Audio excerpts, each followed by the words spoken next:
Hello guys. Nandito tayo ngayon sa dulo. Dito tayo sa isla sa Dipildet. So dito tayo mag-try maghagis ng ng ating so ito yung spot natin Yan. Puntahan natin.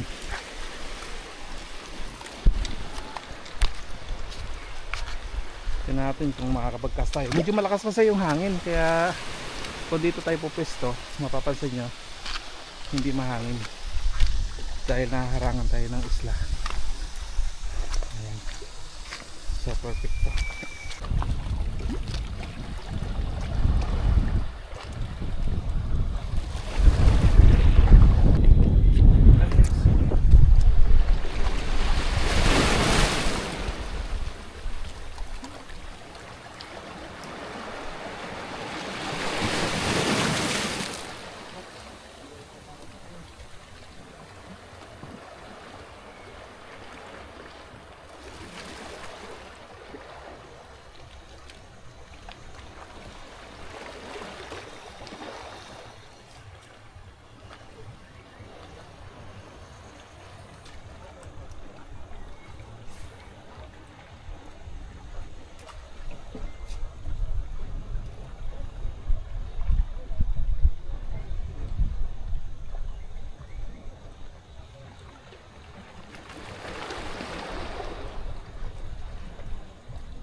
Marunong na tayo maghagis.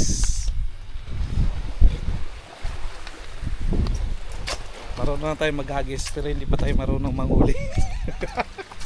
Ayun o, ganda ng daan o. So yan, ganda dito eh. So trip lang to guys ha, subok lang. Ito yung unang pagkakataon na gagawin natin to. So wala tayo na-expect dito at wala na tayo na-expect na mahuli. Pero ganun pa man, diba? Nagsubok tayo. Diba? Spot. Ang ganda ng spot dito. Kaso may mahuli ka kaya?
Masyadong magaan.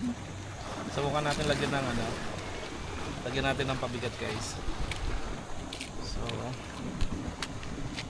ayan. Ano ba to?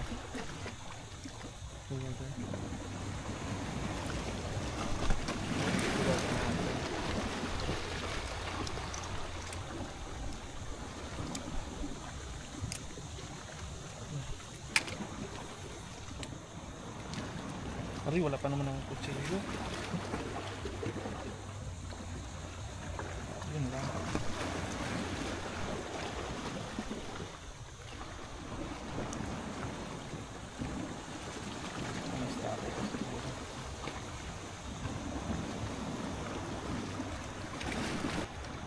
Ito yung lalakad to, so walang kutsilyo dala.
Dami kong nahuli guys.